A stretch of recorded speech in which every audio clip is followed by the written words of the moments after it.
Hello and welcome to Central Online. You may notice we're in a different location this week. We are here at Community Church in Fraserburgh because we are going to be listening to the life story of Kevin Duthie. So without further ado, we're going to head straight in because this is a life story that you do not want to miss. Let's go. Well, here we are in Fraserburgh Community Church, and this is God's house, but you're leading the house, so... Yep. Pastor Kev Duthie. Here I am. Is Kev the Rev an official title, or is that just for your granddad Johnny? Well, it was wider used. It is, isn't it? I don't really do official titles, but Kev the Rev has seemed to have stuck, but... Aye. Yeah. Are you an actual reverend? We Elam. Is that something that you can say? Yep, I have the official certificate. Yep. Been a reverend for, I would think about, it was 6-7 years officially after the minister and training period. But you were pastoring the church here before that, weren't you? Because we started leading the churches around about the same time. We did, 10 years. I was the assistant pastor, and then a while after that became the lead pastor, senior pastor. So we did, it was the same time. Aye. Same weekend. So this is just like two relatives chatting. I always say cousin Kev, but your mum's my cousin and That's right. Your granny Margaret is my auntie Margaret. So Cousin all day. Cousin all day. I think Daddy the twice removed stuff. I think officially you are my Baron's second cousin. I think that's how it works, but I'm not sure. Somebody might correct us on that. Sure, somebody will be typing in right now. Typing in the comments. So, hey, I wanted to, before we go in, we just want to get, obviously there's a conversation with you about your life, Kev, and the things that's happened, if it's God's doing, to bring you to this place today for your leading this great church here. Yeah. But before we get into that, I've been asking folk things about lockdown, but what is the craziest thing that has happened, do you think, that you've seen, an incident, or that you've been involved with, or just maybe even on a bigger scale? What do you think? It's been a crazy time, but if it has been just something The craziest thing, there's a few crazy things I could speak about church for a while. But just the hell panic for stuff like toilet roll and, well, we've got the petrol thing. Petrol now, aye. Now, I think that's when you look at it and you see the panic that drives people. I think it's crazy. I think we'll get a look back on this in years to come. I'm sure it will come to pass and think that was pretty crazy. But we can't learn for the toilet roll because of petrol. But then in some places they can't get petrol, but we seem to be okay here. I haven't tried. I'm okay. You're walking. Aye. One of the craziest things that I saw that just kind of made me laugh was, I always kind of laughed at folk in their cars themselves with a mask on. So I'm thinking you get to catch it for yourself. But then I would do it myself because I would come out of a shop and forget I had a mask on, so I was the guy in the car. But so you're crazy. But it was the craziest thing was that I saw somebody in their car with their dog, and their dog had a mask on as well. Yeah. I liked that. Whether it was just ironic and they were having a laugh, but there was a dog in the front seat of the car with a mask on. Hopefully they're now watching. I hope they are. They can get in touch and let us know what the story behind that was. That was about. So, okay, well, when I get into the food, your food was, well, if it was your food in lockdown, did you have a snack that you... Food? Oh, just everything and anything. Like, just feed me now. Get some food. And so much. Aye. Just I wouldn't say I had one thing, but... Aye, but you just... Food in general. Eat. Aye, it's been a good time. Now, I suppose, when, we're coming into everything, but again, we'll probably need to get fit again, do it, and do diets and stuff. Maybe leave that until January? January is a good place to start for a few days and stop. Keep eating for the rest of the year then. Aye. Right. Well, I wanted to ask you just about early life. Right. Just would you mind growing up in the Broch and with your family and that? Just give us a bit of family background and the kind of things you remember Aye. for your early life. Early life, we had a good childhood. There's me and my brother. My brother's Martin, 2 years older than me. My mum's Mary, my dad's Jimmy. They did separate while we was relatively young. I think I was about 4 or 5.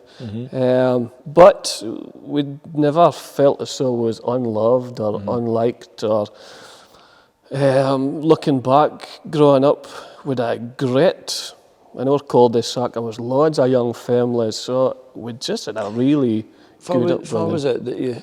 Scully Park. Oh, aye. Aye, and just at that time, just a lot of people similar ages was always out playing football, causing mischief, budding windows, playing Chickenelli, and sorry, confession time to my mum as well if she's looking. But younger brother always wore clothes. It was too big for me because I got hand-me-downs constantly for Martin. I used to get hand-me-downs for your uncles, my cousins, John and David. Aye. It's good. Aye, football strips and again. So that was the way, wasn't it? see, a memory that I've got. Right, how old are you? 39. 39.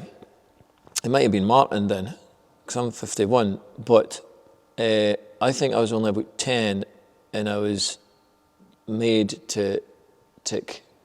I thought it was you, but it's maybe Martin in his pram in Wackham doing Queen's Road. And at that age, it was one of the most embarrassing things. So I need to maybe stop being bitter against you for that, because it wasn't you. Because you'd have been too young, would you? Direct that towards... Aye, Martin. Aye. Sorry, Martin. But I've been right enough. Aye, so good times though, by sound of it. Good times, aye. No complaints whatsoever. Going through that, this might be quite a big question for early doors, but you're saying you always felt loved, but so did you feel that separation? Did it affect you, you think, going into your primary school? If you were in about 4, going into primary school, going into sort of academy, was there things about that affected you? I think kids are amazingly resilient. They can. And I think going through, you just accepted it. It was your life. I seen my dad every weekend, went to bide for him, bide with him, my mum through the week. It was just, I never felt like I'm hurt, I'm wounded, how am I going to get through this? Aye. You're young, you're 4 or 5 year old, and it's your life, and I just felt it is. You can. And it's great. Well, I see that it's great that you've kept good relationship with both of them. That's right. Really good, isn't it? Aye, I always had that. Ken, it's never. You hear some more heartbreaking stories when one disappears and leaves one to bring up the children, but it really wasn't that. Ken. My holidays with my dad and stuff as well. So, aye, did it affect? Not that I would say. I kind of say yes, it left me broken and wounded because it was always still there. Okay? No, it's good, and you hear different ways that folk react to that kind of thing. But I always thought that you maintained that really good relationship and pretty solid through that. So it's good to hear that. So we'll go on. So. And kind of academy kind of days, would you remember all those times? Did they? Aye, I think that's when it just started to go a bit wild. Aye, like that's when it changed. My life before that was about football and just always playing football. But the academy, you just got a different set of charms and you became a bit more adventurous and a bit more wild. And in terms of drugs, which I'm sure we'll go into as well, you just started experimenting first, second year with the kind of recreational drugs, with cannabis. So at young, first, second year? Aye, yep. And then you get to, again, expose yourself to that at way of life, getting high at the mushy and things like that, next to academy, and always sort of worked, and I had a pepper loon and was a milk loon as well, so had a pound in your pooch and a bit of expendable cash, and then it sort of just led down that path. So was it the little highs that you got for different things, or was it because everybody else was doing it? Can you remember, Probably both. I mean, the group of chums that I had, we really liked each other. Can you know what I mean? You had it's everybody had when they were growing up. You had your group of pals, and you always thought they were just going to be your pals forever. And it's just, we went out at night, and then we had buckfast, cider, and then cannabis was just sort of part of that equation. Wow. And you enjoyed that high, and you enjoyed that moments. And that was, you didn't really ken on it better. Did you ken it was wrong? Aye, but that didn't matter, and you always thought, I ken better than your parents and your teachers at saying no. So you totally oblivious to, far it could maybe lead. There was no thought of that.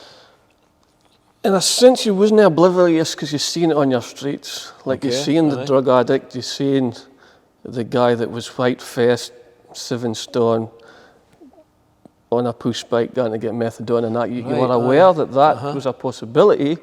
You just didn't think that you would ever be like that, ever. You just thought, and used to come, that's junkies, Ken. But you thought, I'm never that guy. Yep, wow. So that's young to be starting it, obviously, but it does happen. It did happen. It still happens today. So, gone through the academy, then how did it affect your school life and school work and things like that? Well, amazingly, like I had a milk room, which he was up at 3 a.m, and used to sleep in for school almost every day. I had a fantastic guidance teacher, the Manny Hall. Used to play football with his grandchild, so on good terms with him, Ken. I think we'd get away with it now, but being late, well... Was that the Hall, Mr. Hall, or Xander? Xander, aye. I'd call him Granda Hall. Total legend. It would have been the senior Mr. Hall then, aye. And he used to take us back and forth to football, stuff like that. But anyway... They were both good guys, by the way, the Manny Halls. Because he's Loon as well. Okay. He became a head teacher and that, but anyway. Aye. So... Even with doing milk, even we going out at nights, I still managed to get decent grades at school. Mine finna went to the Manny ranking because I just wasn't on for biding on the academy, so I went to the book and tech, and he says, you should bide on because your grades was decent. But at that time, 16, I just lost interest in sticking around the academy. So you went to college? Went to college. And if it was the course? I was doing electronics, measurement and control, which you would think I did a couple of years of that, but I'll probably struggle to wire a plug these days again, although it was theory. But anyway, during that time, you behind the scenes, you was dabbling in heroin. And that's. Can you speak about the first transition then to fave? Whatever recreational, maybe it was a step up, but to archery, to heroin. How did that come about? Well, you got used to this lifestyle of handsome money and spending it on drugs. And then this story becomes so familiar with a lot of people's stories. And it actually sounds cliche, one thing leads to another, and it just really did. And so you're at that environment and somebody offers you something else, called heroin. They say that's better, and if you want to try it. And so you do.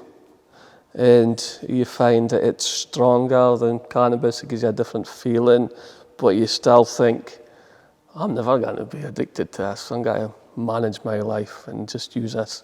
And every so often, but again, you start a lifestyle. You get to ken the dealers, you get to ken the numbers, the phone numbers, you get the adventure of if it is to do it and to hide and be it secretive as well. There's just all that coming into it, Ken. Wow. And I think nobody ever wakens up in the morning and thinks, I fancy ruining my life and being a drug addict and losing everything. It is that progression that it's so subtle. and it's got no favourites, and it can grab omdy. If it's got money, if it comes from on a background, it can just like a vice snap them. So do you think, even though, like you're saying the first time, this isn't going to affect Matt, how long was it before you became dependent on it, if you like?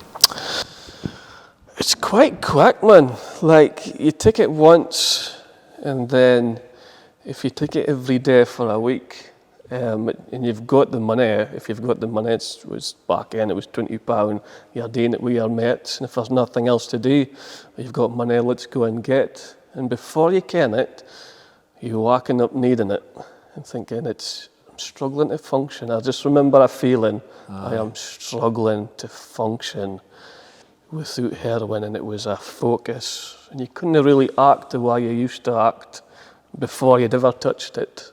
They can't rattle, you're really nervy and you're not really in control. You start sweating, but as you can think of, you'd probably rob your granny for it, some money to go to a dealer, and it'd take that feeling away. Yep. So did that feeling start when you were still at college? Aye. And so it made it difficult to go and do the course? It did our time, and then I ended up just missing so much of college. I never ever finished it. I was managing it per se because I was always like a working class drug addict. I was working at the fish factories, McFish, and then White Link as well. So I was always trying to get money for it, but it became a battle. The more you teen, the more you wanted, and you couldn't sustain it, and then you start stealing and stuff, but still hiding behind the guys that you're all right, Ken, and telling your family you're all right, but you're definitely there. Wow. Something happened that completely transformed your life. White Link Seafoods, no, I had to get it. No, but so at Journey, you were in a few fish factories before working in White Link? Aye, it was during college. I did a 5 to 10 thing at McFish, and then my days off, I started to go to White Link. Aye. And I think I'd met up with you afore, and sort of had says, no, I'm okay, I'm withdrawing. Aye. Fed hydrocodone and stuff like that. I thought you were still involved with college to start with when you were at White Link. Aye. But then you started working full time, did you? Or Yeah, I just can't. College wasn't sustainable, and I wouldn't get another job. And so I had, in my head, this made perfect sense. I would just say I'm taking a year out, a good old year out, to work in White Link and to gain some money and to see where I'm at in life. Some folk do for reasonable reasons. Aye. My reason was my life was a mess, Right. and I couldn't sustain college, and I needed money, and I couldn't get a better job. Aye. So White Link's a very good job. It is, just disclaimer there, it is a good job. No, but so remember you were okay, didn't really need help to start with. Aye. So how long and how did that progress? Well, I think when I initially met up with you, I told you I didn't need help, right? But what you didn't ken was I'd gotten a credit card through my door that was £1,200. Well, you already got some help there. Already got some That was the help that you wanted. So me telling you rehab's not for me was me kenning that I've got a means. Yes. It was just money through the hole in the wall, Wow. which was gone. It was £1,200, which was gone in a few weeks. And I mind from my dad. I think my mum first got the bill and then forwarded it to my dad. My plan was to take that bill and nobody would ever see it. But by that time it was coming to the breaking point that you couldn't hide it any longer. It was quite shocking to see how much times I just had went to the bank, 60 quid out, 80 quid out every single day, living up like a gangster. Wow. And then all that was gone. Unreal, and no time at all, No just time. a few weeks. Wow. And it was almost like free money. Aye. Just punt that problem down the road. So,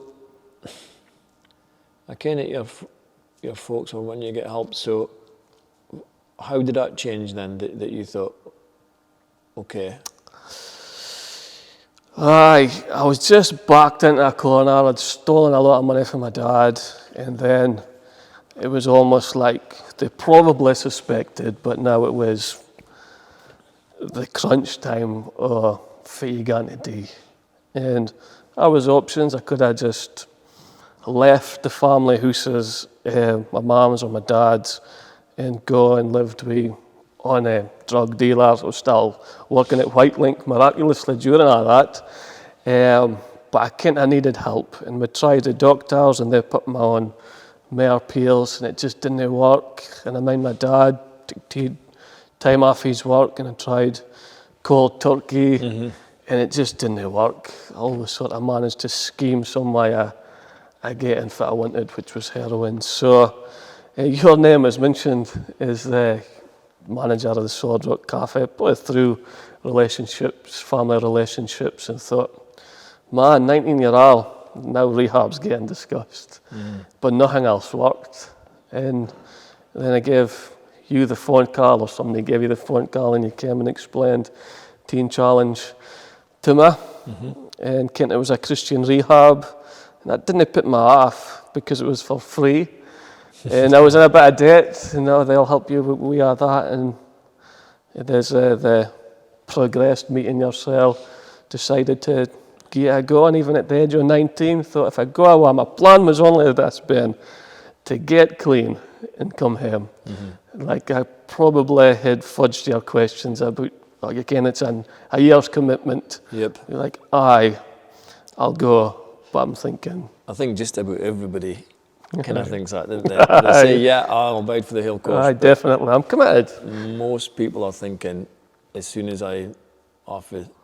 So were you thinking a few weeks, like detox? Just a few weeks. I just felt as though I needed some way just to get clean. I couldn't do it in a broch. It was just too difficult. And I mind you coming up and explaining to me and my dad that it's a year. And I mind my dad saying, at that time, it was going down to the Wales Centre after Keithley. And I mind him saying, well, better a life down in Wales than their life up here. And I mind thinking, I'll just be a few weeks, but I'll be back when I go to Wales.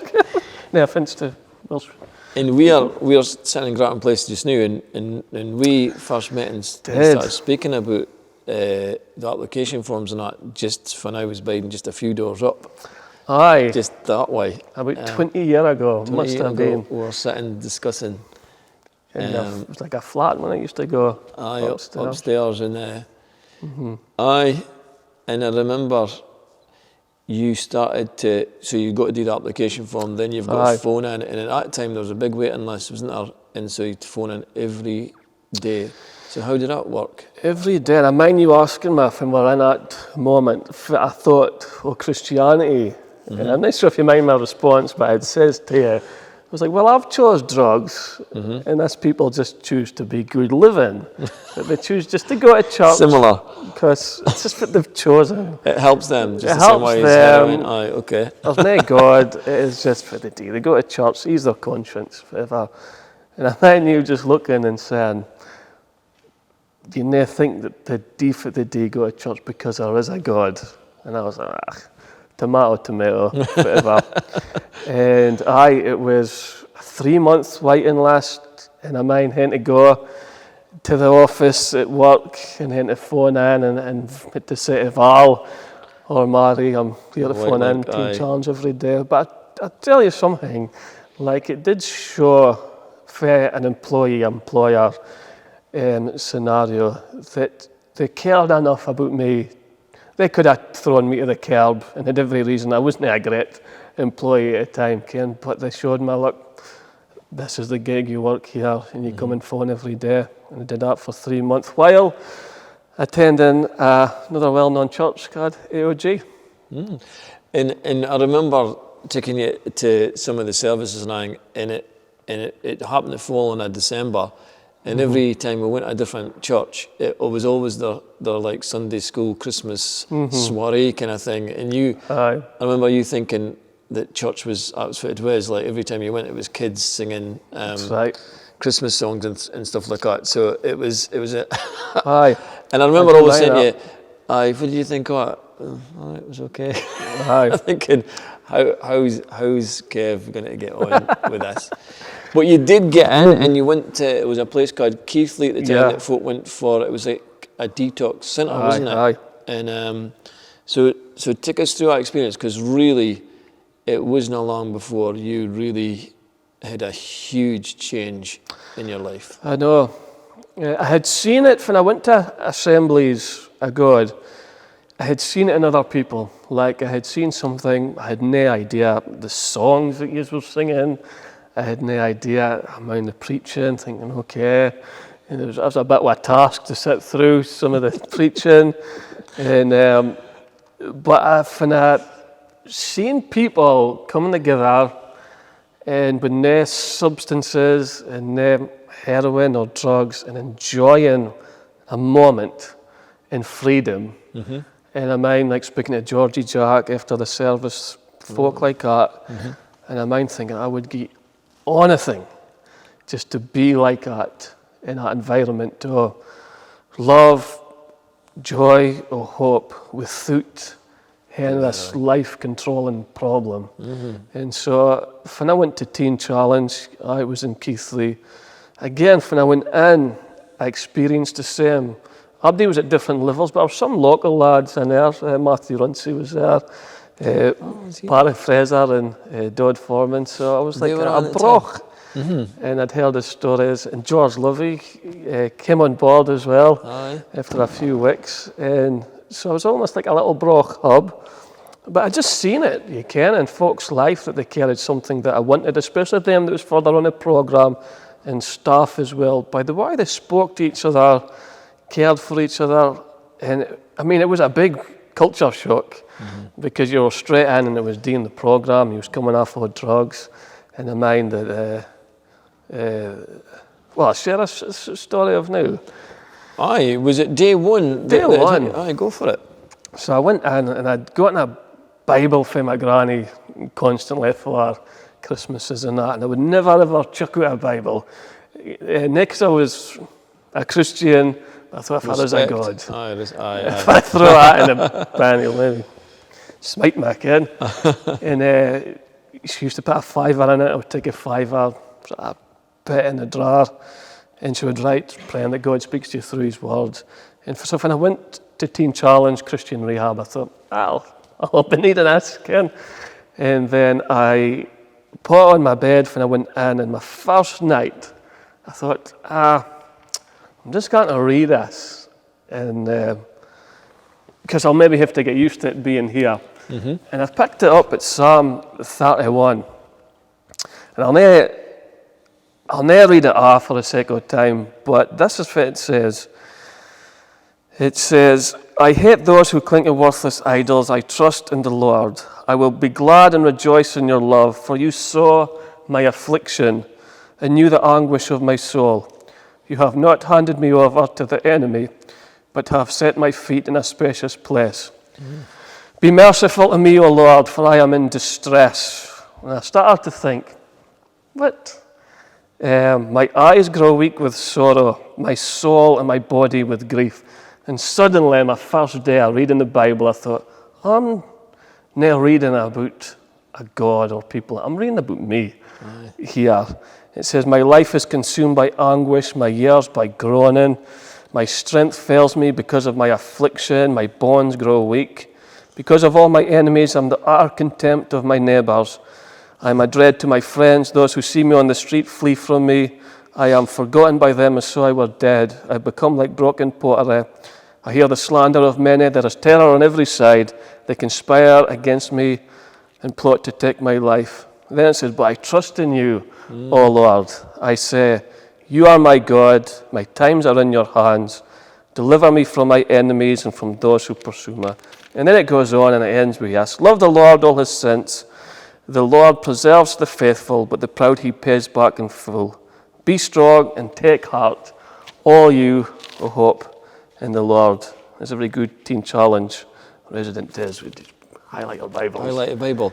Yes. I mean, we say, there's no heroin mentioned in the Bible, but when you see that description there, it's almost like the description of most people that have been in addiction could probably relate to. I didn't expect to see it, because for me it was an old-fashioned, irrelevant book. And so when I suddenly seen that, I mean, it wasn't like, dramatic change at that point. It was like breadcrumbs leading somewhere. I thought, ooh, this is resonating with me. And the first morning after that, I bed in the room above the chapel, and I heard singing and Matthew his guitar and that. And I just had a morning in bed, because I was suffering affliction.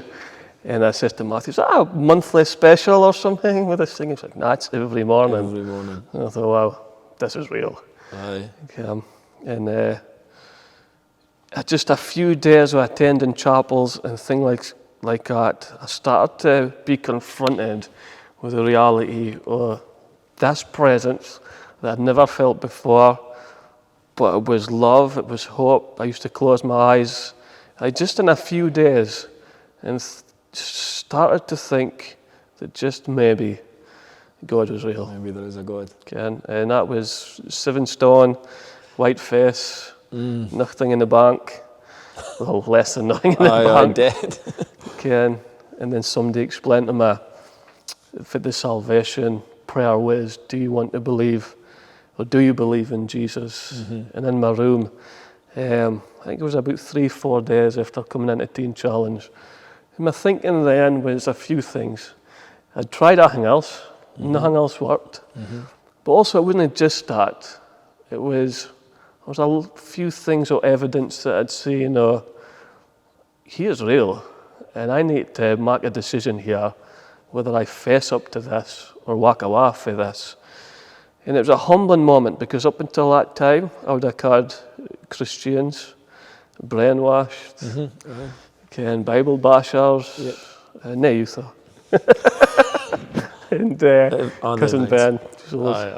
But that was my opinion. And so suddenly, because I'm going to become a Christian, and led man for the God, the sinner's prayer, for you just confess your need, that you need his forgiveness, and that Jesus paid the penalty on the cross for all your sin, big and small sins, and he offers you a new life and to be born again and things like that. And then so I accepted Jesus into my life, and then the guy said, now go down the stairs and tell Abdi. Oh, confess. And he never said that before. He waited till after the contract was signed, sealed and delivered, and he says this is part of the deal, that you got to confess Jesus in front of others. Up until that point, Ben, I'll never forget, we'd taken drugs for years. You could fake a smile, but you couldn't fake joy inside. So folks say, how are you? Fine, fine. The broch, fine, And used to attend Christmas parties, how are you? Fine. But inside your heart was aching and broken. But you could say fine, you could smile, you throw in a checkered shirt and you thought you looked cool enough. And I'll never forget that he says, go downstairs, tell people you're a follower of Jesus. And I'm walking downstairs and smiling, just a real smile. Like I thought, I did the right thing. And gone downstairs and sent a group of 15 ex-drug addicts.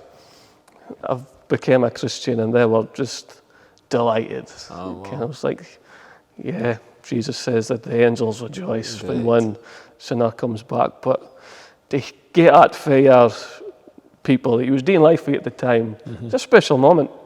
And that was, without kenning the word of God, I mean, that's one chapter. And it just always shows me that Jesus pursues and loves people further that, and he can reveal himself to anybody.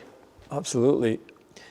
So, was that right in the middle of detox? Was that coming at the end of detox? How did the rest of that kind of, because usually it's withdrawals, it's a really tough time, like you're saying, relating to that scripture. It was coming to the end after, again, 3, 4, maybe 5 days, your withdrawals.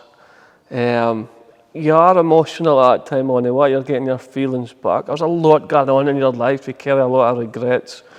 But I just felt as though that was the right thing to do in that time. You believed, you put your trust. That faith, the gift of faith, is God's word says, is what you received at that time. And I remember, Kev, maybe it was about 3 weeks in, that I phoned Keithley to speak to you.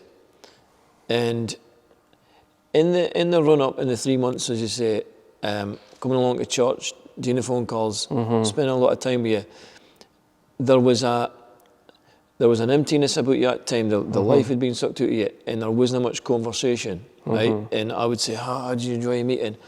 So Ken, I was just, and I remember thinking, I'm not sure how Kev's got to get on amongst this. You know, like you say, it could be 15, 20 guys plus staff away for him. I just thought, I'm not sure, you know, is he going to, he's awful young as well. You were younger than a lot of them as well, at 19.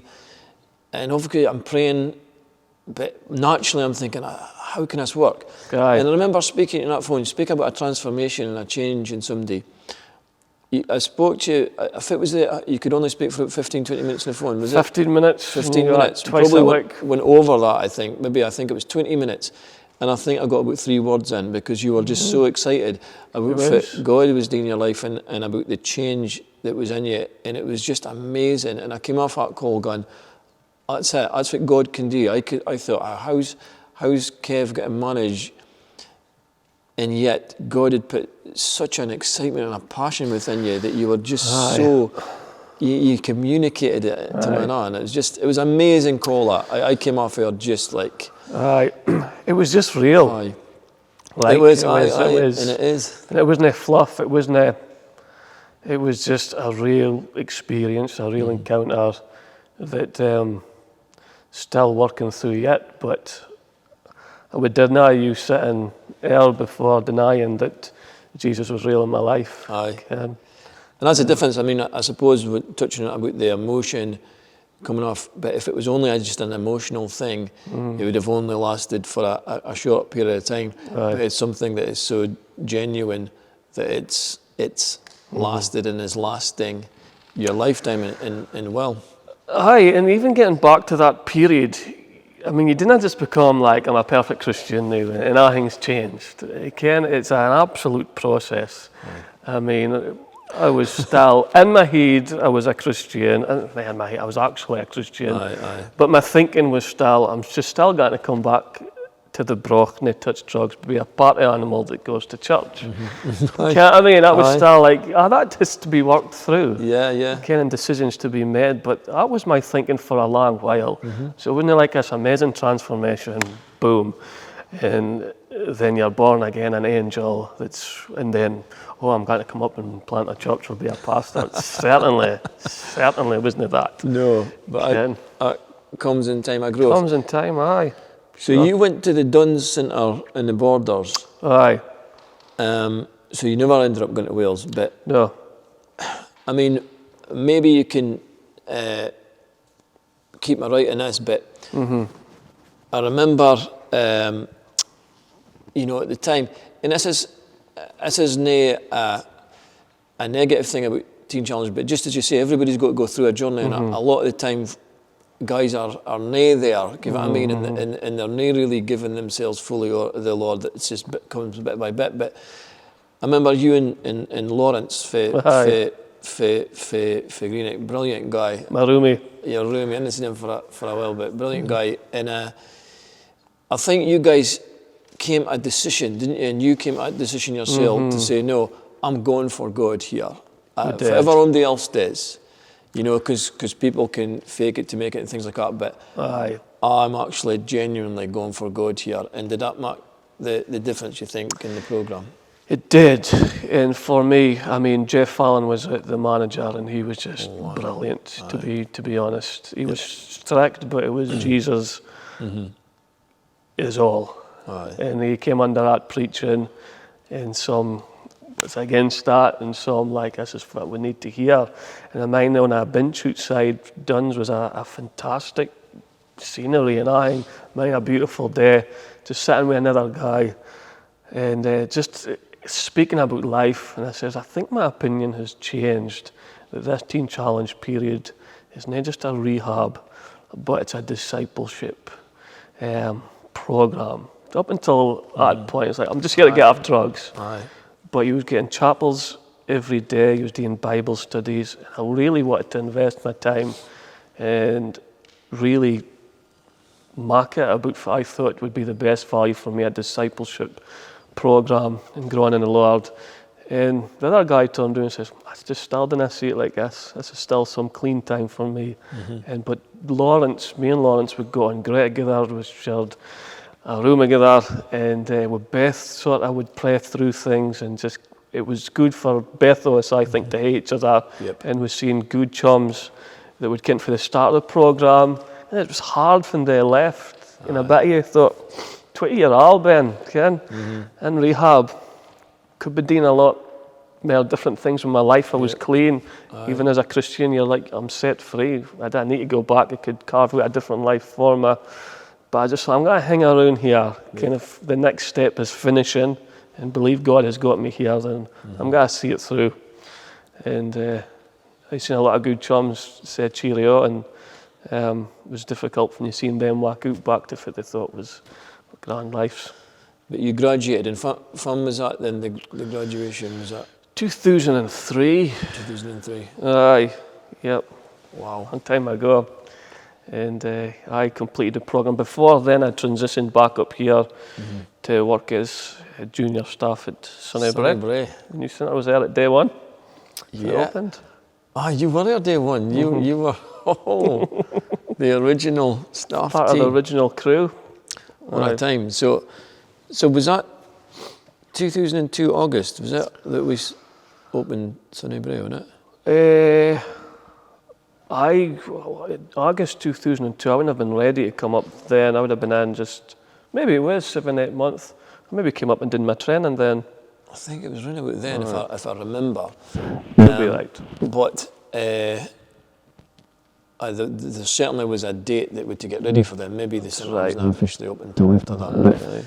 So you're in Fraserburgh, and then tell me that journey, because obviously starting off your training and different things like that, how long were you there, and then you kind of moved up in the roles in the centre and all, so. That's right. Started working when I was 20, and as you say, I moved through the roles. I've always been the guy that's too young, so I started working for Teen Challenge. You're too young to do that, and people had more life experience. I wasn't the gangster or did prison time and all that, and so folk thought you're just maybe too equipped to work for Teen Challenge, but I did. And then progressed through that, and then I got involved with the teaching classes at Teen Challenge. We trying to further my experience with that. I then did an open learning Bible college course with Elam, and they're really thinking about church ministry. I loved my job at Teen Challenge, and I always loved my job at Teen Challenge, and my future was just seeing is that was got to progress through the ranks there, and that was it. And then I think I'd been there 8-9 years, and then I was at one meeting, and I was very settled at Teen Challenge.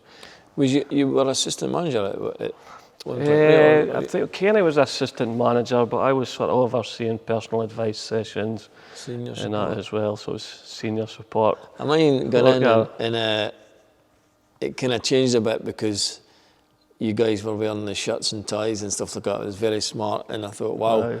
You know what I mean? It was good to see, actually. Yep. And as I say, I loved my role there. And then just something happened. I was in a meeting. It was a special meeting at Durham Bilal. And then I just closed my eyes.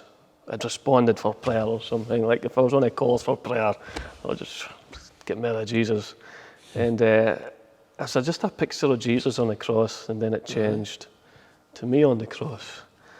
And it was like the scripture that I've been crucified with Christ. And I'd never really seen it before, although I'd read the scripture. And I just felt as though as Jesus was crucified, that also I was in some sense, that my plans and my agendas go, and we've now to live fully for Jesus. And I wouldn't get much pictures. And somebody came and prayed for me and says, God's got to take you in a new direction. And it sort of matched up with what I'd seen. And my guy specifically praying that not that your agenda's been sinful or in that sense, but just he's got to take you in a different direction. And I went home and I spoke to my wife Isabel, and I says, something happened tonight. And I explained through her. explained to her, and she says, "What do you think it means?" And I says, "Well, my plans is to continue with Teen Challenge. I've seen a future there, I've seen a plan, loving my job. But if it's happened tonight as God's word," I says, "looks as though it's going to go in a different direction." And within a week, I'd got and asked if I wanted to become the assistant pastor here.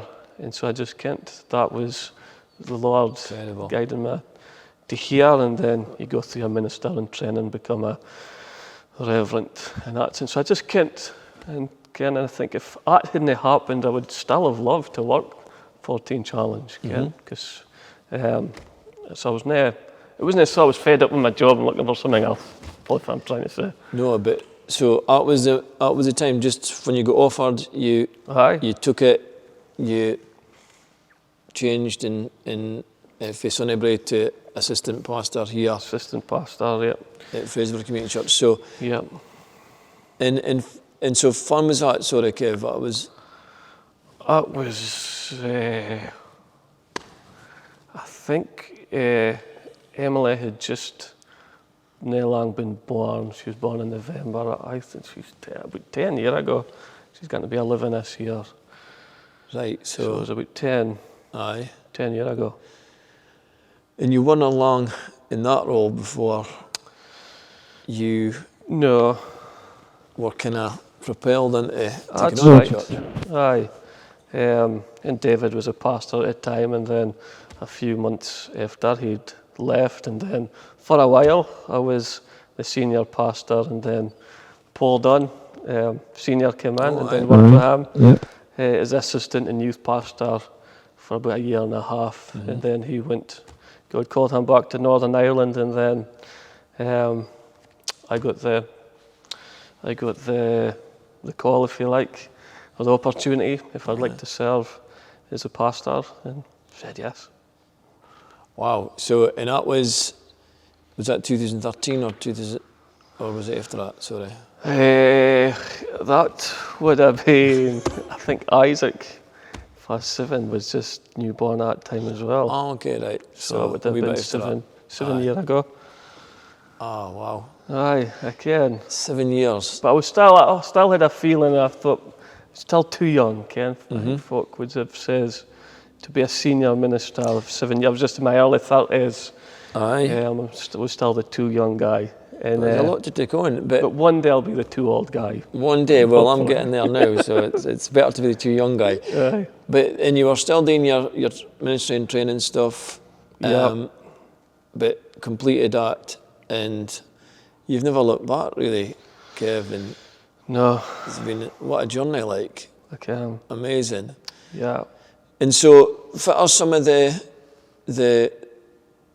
challenges and blessings of that? You know what I mean? What would you say? I mean, that's a difficult question, I suppose. I just need to think about it before, but obviously it's very easy to say it's been a challenging time the last year and a half or so that we've been through. But is that been the greatest challenge, or what would you say is that? I think the greatest challenge was when I initially came back to the Brock.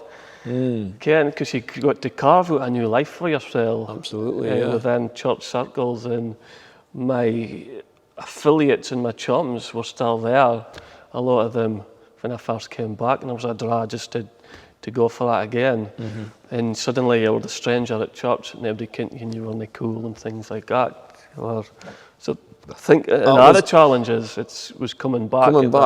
But Initial stages. well, there's a huge thing that we kind of left out that we've touched on, because you mentioned two of the burns there. But so that's a huge part of your life, obviously, and probably one of the great things that helped you to transition and come back. That's right. So, how long was it after you were back that you kind of met Isabel, started that relationship, and then? It was quite quickly. Ken, if I was coming back for weekends and seen her at a cafe, and I thought, aye, she's. So there was something there. Something already. there. Okay. And got to ken her, and then came to church here, and she was here as well. So started stalking her, got to prayer meetings just because she was there and things like that. Managed to win her over. How do you do? Persuade her. Aye, and then got engaged, got married, 3 kids. Jacob, Emily and Isaac. But yeah, big part of the story. And you're a great family man as well, give that I mean, a great example there as well.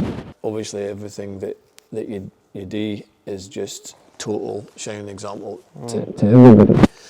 And hey, it's good that your greatest challenge was in the past. And obviously we go through challenges. I mean, for you, you know, as a pastor now, and the things that we're speaking about now, maybe a lot of people watching will go, I never knew Kev had a past life like that.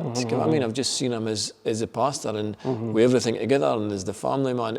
And so, you know, again, it's just an incredible witness and testimony to how God's goodness and how his faithfulness and your faithfulness to him fits possible.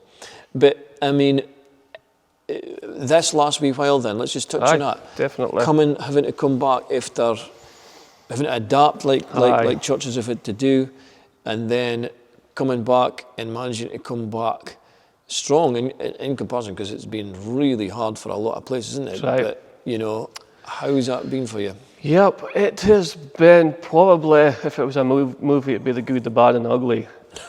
Because it's all of the above. It's been incredibly challenging. I mean, if I would have thought that everything we did predominantly was in here in buildings together, and I think we had transitioned immediately to something cohesive online to get the gospel out there, firstly for your church, and also people watching that had nothing to do with our church, so you're exposed. So that was an adventurous time, and the team were brilliant. We did a lot of stuff, worship nights live, we did live on Sunday morning, so you was on this adventure. But yet you kent it was for a season, and you kent that there was struggles of life as well, that you wasn't meeting the folk that you wanted to meet. And you kind of about my granddad being in a care home, and you couldn't be there. And so it was the bad side of the pandemic, but yet you seen God move and do things that he proved himself, and Christians proved themselves to be amazingly resilient in a lot of the things that we rely on in church. Worship teams, welcome teams, tea and coffee, all that was gone. You couldn't even get a meeting face to face with a minister. But yet people logged on to Zooms, they came, and all people like Chris and Charlie fell or meeting about 80-year-old managed to navigate technology and you would shout at them, you're on mute, your camera's at your knees. And you have funny stories, but that shows me stories like that. I will look back and think, Ken, something, we fought the fight. And it was thrown at us, we was blindsided, but in some way we've still managed to do church. Get up to faith. And coming back, I think, is still a weird season, because we're not fully there, and there's still a certain amount of restrictions and the mask wearing and things like that. So that's more tricky. At least in lockdown, you can't, that was it, boom, everything online. Knew it's like, what you got to do, and you're navigating masks, and some folk will bide away because of that, and you want your church to be welcome for the whosoever, but there's still a little bit of regulations. And so we are in a bit of a, almost, you've heard it time and time, a reset, let's think how we do church new for this next season. And so trying to never think too far ahead and think, well, this time next year, this is the plan. We've done that before, and then the rug got pulled for our feet. We're just always thinking, if there's a next step, what do we want to see happen next? And that takes a lot of thought, a lot of time, and a lot of capacity for us as leaders. I think people see it a lot of the time, or realise it, that the church is constantly in our thoughts, in our mind, in our phone, never stops either. And you have to keep yourself primarily sweet with Jesus. But you see the burden, and you see like you want to bear for Abdi. I know it's impossible to be there for Abdi all the time, isn't it? But you want to be. No, it's brilliant, like Kev, and I'm sure it's inspiring for everybody watching as well. If there's a message that you can give of hope or even challenge for folk, it's just watching us and thinking, wow, obviously God's done something in Kev's life, but you know, if it would be your kind of take home point or message for folk? Aye, I mean, if you ask any preacher that, they'll probably just tell you if they've been studying that week. And I could tell you a lot about how to get through life with hope, with love, and that's been a big part of my story, and I've got so much blessings. But actually, what I've been studying is that if a rubber hits the road, and this is the gift of the Lord, and it's just kenning that salvation, that forevermore, no matter if it happens on this earth. And I would love to say, Abdi, become a Christian. Your life will be smooth. You'll get married. You'll have 3 kids. You'll get the job that you want, and God will do all this. But sometimes that hell breaks loose. Yeah. And it's near the happy ending story. And I've been at the hospital beds, and I've prayed for people that I loved that had cancer, and you pray for their healings, and it's never the answer you want, yet they're saved, and it always comes back. And I've been studying a lot lately about the second coming of Jesus, and how Jesus just spoke a lot about it, that he was coming again. And you think, Jesus, it was true for you said that he's coming back. It's going to be like a thief in the night. It's going to be suddenly, and he'll take his church, his bride, them that have been waiting for him to be with him forevermore, the marriage supper of the Lamb. And he encourages his church time and time again, be ready. Be ready, because that day is coming. And I don't listen to any prophecies that say, oh, it's coming this month or next year. For Jesus says, no man will get to know, but be ready. And that's really been a challenge to me, that be awake, be ready.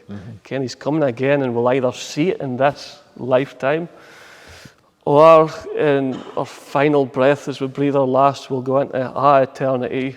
But I would encourage everybody that would watch and consider what we're saying. The promises, believe in Jesus, you shall not perish but have everlasting life in Jesus Christ. And when he comes again, I want to be ready myself. Like, I want to look at him and study the word and listen to his voice and see him as a friend and as a saviour. And it says that that day will also be a day of sorrow, because they will look upon him that they'll pierced. And if you hear this message and decide, guy's crazy, it's not for me, then you look upon him as somebody that you didn't ken, that you hadn't believed in, and there's consequences to that as well. But when you read the story of Jesus and you hear what he says about he's coming again, it's all through the New Testament. The only book it's never mentioned in is 3 John. It says mentioned consistently. You think, Jesus, he was either crazy, because if you says to me, Kevin, I'm going to die, but I'm going to come again in clouds and glory and power, you'd say, you're crazy, Ben. That's not going to happen. And so it is with Jesus. Yeah. He was either crazy, or he was 100% true. He was 100% God, man, and came to save us for our sins. So that would be my final message. If you get one thing, just get right with the Lord and see where it takes you. Yep. And encourage you to believe in him and trust in him, because he's coming again in dramatic fashion. And you've proved that he's real in your life. Yeah. And it's real. What a message, what a challenge, to be ready. A leader in church as well, because a lot with the mission, and you sometimes I just want to see good things happen. Can't help it, poor. I just want to see good things happen. But really your mission is always get people ready for that day. Aye. And I've missed that a lot, confession time. Like sometimes I just see church, it's just, I've got a job to do. But really the mission is, as much as you can, get the message out there for that day, that you get a people that is ready. So first and foremost, that people come to Jesus. And through Alpha Course, through YouTube, through Facebook, through walking into church. Give him a try. Like I've got to say, I just gave Jesus a try and something happened. And that's my message. Well, it's amazing that, like you said, within weeks of you saying, you know, being a Christian is the same as being into heroin, there's nothing real about it, to a few weeks later just entering that genuine, real faith relationship with Jesus, like what you're speaking about. And then he started to mould you and make you ready.